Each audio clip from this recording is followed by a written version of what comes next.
C'est une question extrêmement importante et nous essayons de développer les moyens pour justement d'abord faire prendre conscience du fait que cette recherche existe.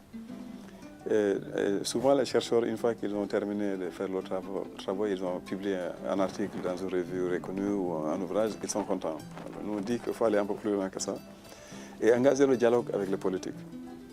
Ça permet de prendre conscience, faire prendre conscience aux gens qu'il y a d'autres choix possibles, il y a d'autres perspectives qu'on peut avoir sur les réalités. Ce qui est intéressant, c'est qu'aujourd'hui, il y a beaucoup de gens, ici au Sénégal comme ailleurs en Afrique, qui sont des membres du CODESRIA et qui sont dans le gouvernement. Il y a beaucoup de gens qui sont passés par le réseau du CODESRIA, qui ont coordonné le réseau du CODESRIA, qui ont pris des responsabilités gouvernementales importantes au niveau du continent. Donc la situation a changé. Et quand le CODESRIA a été établi en 1973, le Sénégal était l'un des rares pays où on pouvait avoir une organisation comme celle-ci, faire des recherches d'un point de vue critique et publier des ouvrages qui osent discuter des questions sociales, politiques, économiques, culturelles, avec une objectivité sans craindre d'être persécuté. Donc c'est pour ça que le CODESRIA a été domicilié au Sénégal depuis le début. Aujourd'hui, on trouve des personnes qui ont été engagées dans ce combat-là depuis très très longtemps, qui occupent des fonctions gouvernementales importantes au Sénégal. Le professeur Abdoulaye Bathily a été l'un des personnes clés du CODESRIA qui ont occupé des fonctions ministérielles au Sénégal. Nous avons actuellement l'Institut des Nations, enfin UNICE, la Commission économique des Nations Unies pour l'Afrique, qui est dirigée par Carlos Lopez, qui est un membre du CODESRIA, actuellement encore membre du comité scientifique du CODESRIA, où il a été élu avant de devenir même secrétaire exécutif de la CEA. Et puis, on trouve des personnes qui ont participé aux travaux du CODESRIA à l'Union africaine, dans des organisations non gouvernementales, dans beaucoup de services.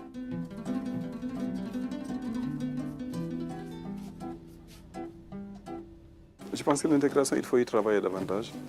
Il faut que les infrastructures soient mises en place. Il faut que les obstacles et les barrières internes soient minimisés, sinon abolis complètement.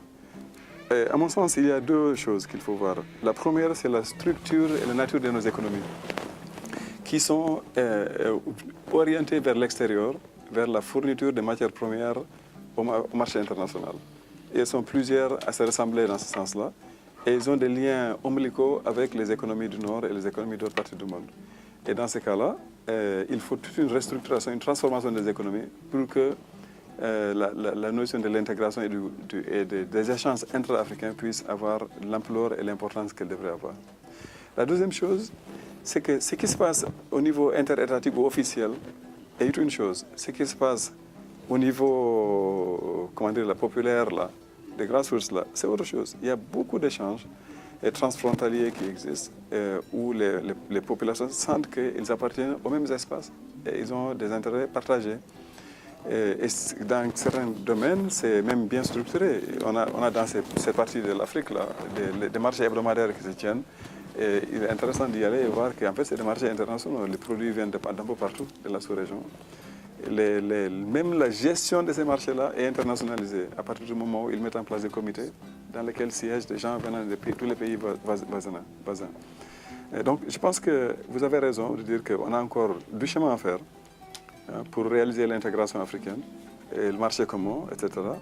Il y a beaucoup d'obstacles qu'il faut surmonter, mais le plus important, à mon sens, dans cette dynamique-là, c'est également la question de la transformation des économies pour que ces économies-là soient des économies dans lesquelles on fait beaucoup de valeur ajoutée, on transforme en fait les produits et non pas seulement on extrait les matières premières ou les minerais et on les exporte au reste du monde. Je ne crois pas qu'il y ait vraiment beaucoup d'obstacles à l'intégration, d'ordre culturel, parce que, à mon sens, les obstacles principaux, ils sont plutôt d'ordre politique, en fait.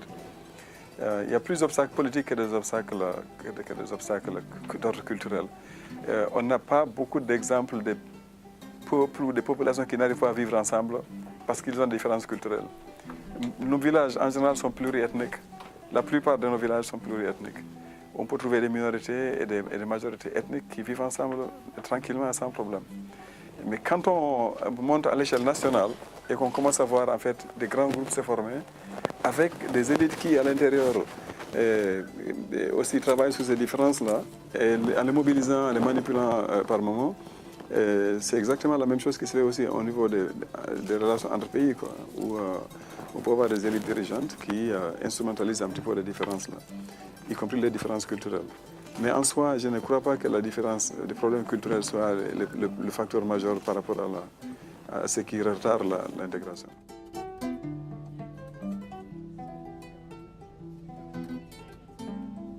Il y a des contraintes énormes qui viennent avec les financements extérieurs.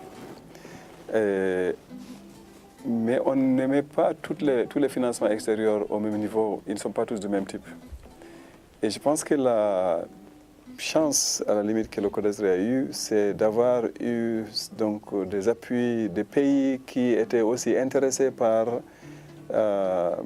comment dire, au nom de la solidarité internationale et de l'appui au développement de l'Afrique, les pays nordiques, avaient une approche à ces questions-là qui était assez intéressante comparée à la plupart des autres bailleurs de fonds. Notre ambition, c'est d'aller continuer ce que nous faisons et de faire mieux dans tous les domaines. Le plus grand défi, je crois, pour la recherche africaine aujourd'hui, c'est de passer à l'élaboration théorique. C'est passer à l'étape de l'élaboration théorique. Il y a des Africains qui le font individuellement très bien. En tant que communauté, la plupart des travaux que nous voyons, il y a des travaux empiriques, il y a une réflexion évidemment qui est inclue, mais il y a beaucoup de travaux qui s'arrêtent à ce niveau-là. Et on peut passer à l'étape de synthèse et d'élaboration théorique, qui ne sont pas seulement une reproduction des théories produites ailleurs.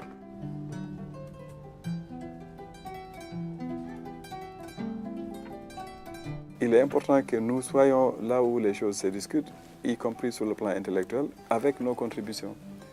Et c'est dans cet échange-là, je crois que c'est Senghor qui avait l'habitude de parler de rendez-vous de donner et de recevoir. On a été trop juste à cette table-là en recevant, quoi. Il faut qu'on soit ceux qui donnent plus. On regarde l'Internet, maintenant on met des choses sur l'Internet, mais on met très peu comparé à ce qu'on peut mettre sur l'Internet. On publie très peu par rapport à ce qu'on peut publier potentiellement.